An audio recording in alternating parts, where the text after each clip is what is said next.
ഇതാ ഇന്ന് നമ്മുടെ മുന്നിലോ മണിപ്പൂർ കലാപം, ക്രിസ്ത്യൻ ഹിന്ദു സംഘർഷം, ഭരണകൂടം സ്പോൺസർ ചെയ്ത വർഗീയ കലാപം. 2% ക്രിസ്ത്യാനികളുള്ള മണിപ്പൂരിലെ ക്രിസ്ത്യാനികളുടെ അവസ്ഥ ഇതാണെങ്കിൽ വെറും 18% മാത്രം ക്രിസ്ത്യാനികളുള്ള കേരളത്തിലെ ക്രിസ്ത്യാനികളുടെ അവസ്ഥ എന്തായിരിക്കും?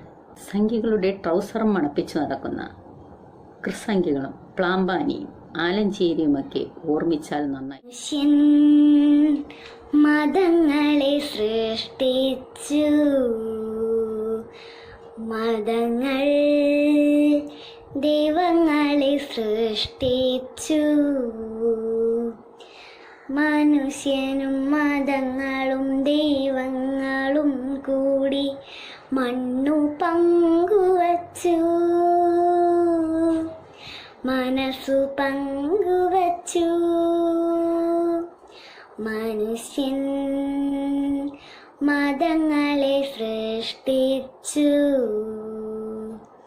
ഹിന്ദുവായി, മുസൽമാനായി, ക്രിസ്ത്യാനിയായി, നമ്മളെ കണ്ടാലറിയാതായി. India ഭ്രാന്താലയമായി, India ഭ്രാന്താലയമായി. മനുഷ്യൻ മതങ്ങളെ സൃഷ്ടിച്ചു. ചില ഓർമ്മപ്പെടുത്തലുകൾ. 2002 ഫെബ്രുവരി 27. മനുഷ്യത്വം മരവിച്ചിട്ടില്ലാത്ത ഒരു ഇന്ത്യൻ പൗരനും മറക്കാൻ പറ്റാത്ത ഒരു ദിവസം. അയൽ രാജ്യങ്ങളിൽ കേട്ട് പരിചിതമായ വർഗീയ കലാപം ഇന്ത്യയിൽ പൊട്ടിപ്പുറപ്പെട്ട ദിവസം. ഗുജറാത്ത് വർഗീയ കലാപം. ഔദ്യോഗിക കണക്കനുസരിച്ച് 790 മുസ്ലിങ്ങളും 254 ഹിന്ദുക്കളും കൊല ചെയ്യപ്പെട്ടു. അന്ന് ഗുജറാത്തിലെ മുഖ്യമന്ത്രി പദം അലങ്കരിച്ചിരുന്നത് വിശ്വഗുരുവും 56 ഇഞ്ചിന്റെ ഉടമയുമായ മോദിയായിരുന്നു.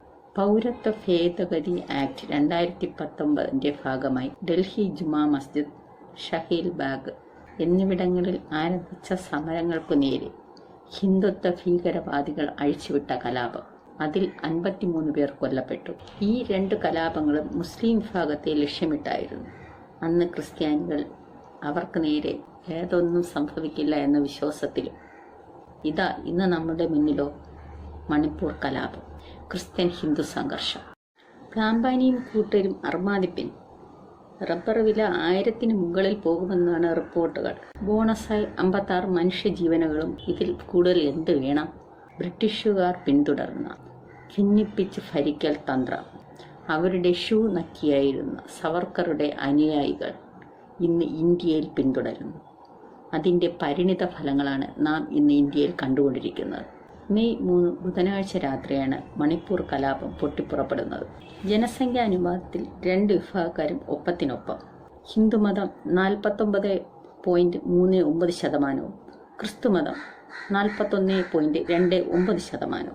സൗഹൃദം നടിച്ച് ക്രിസ്ത്യാനികളെ ഒപ്പം കൂട്ടി ഭരണം പിടിച്ച് BJP. അത് കഴിഞ്ഞപ്പോൾ ദാ കിടക്കുന്ന അമ്മാവ നിന്റെ മാവും കലവും. ഭൂരിപക്ഷം വരുന്ന ആദിവാസി ഗോത്രവർഗത്തിന്റെ ആനുകൂല്യങ്ങൾ ആദിവാസികൾ അല്ലാത്ത ഹിന്ദുമതത്തിൽപ്പെട്ട ഭൂരിപക്ഷ വിഭാഗത്തിന് നൽകാൻ സർക്കാർ എടുത്ത തീരുമാനത്തിനെ തുടർന്നുണ്ടായ പ്രക്ഷോഭം.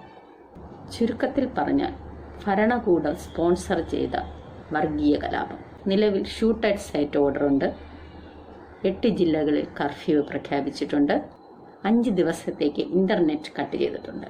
42% ക്രിസ്ത്യാനികളുള്ള മണിപ്പൂരിലെ ക്രിസ്ത്യാനികളുടെ അവസ്ഥ ഇതാണെങ്കിൽ വെറും 18% മാത്രം ക്രിസ്ത്യാനികളുള്ള കേരളത്തിലെ ക്രിസ്ത്യാനികളുടെ അവസ്ഥ എന്തായിരിക്കും? സംഖ്യകളുടെ ട്രൗസറും മണപ്പിച്ചു നടക്കുന്ന ക്രിസംഖ്യകളും പ്ലാമ്പാനിയും ആലഞ്ചേരിയുമൊക്കെ ഓർമ്മിച്ചാൽ നന്നായിരിക്കും.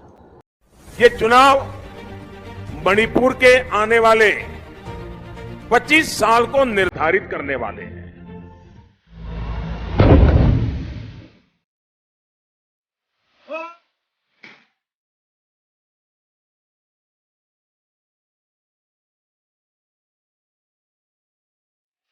You fucking cocaine! Here we come! We are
Azik may yang kan sare azik.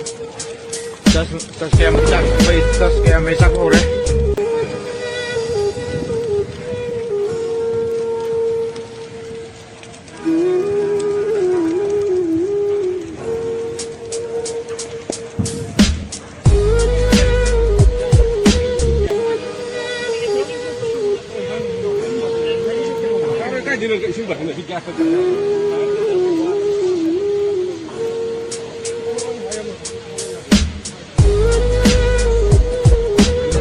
ഇരുപത്തഞ്ച് കൊല്ലം കൊണ്ട് മണിപ്പൂരിനെ വികസിപ്പിക്കുമെന്ന് പറഞ്ഞ 56 ഇഞ്ചിന്റെ വാക്ക് കേട്ട് വോട്ട് ചെയ്ത ക്രിസ്ത്യാനികളും ഹിന്ദുക്കളും ഇപ്പോൾ പരസ്പരം വെട്ടിക്കൊല്ലുകയാണ്. മണിപ്പൂർ ഒന്നാകെ കത്തുകയാണ്. മോദിയുടെ ഓരോ ചുവടും വിനാശത്തിലേക്കുള്ള കാൽവയ്പ്പുകളാണ്. ഇത് കേരളത്തിനുള്ള ഒരു താക്കീതാണ്.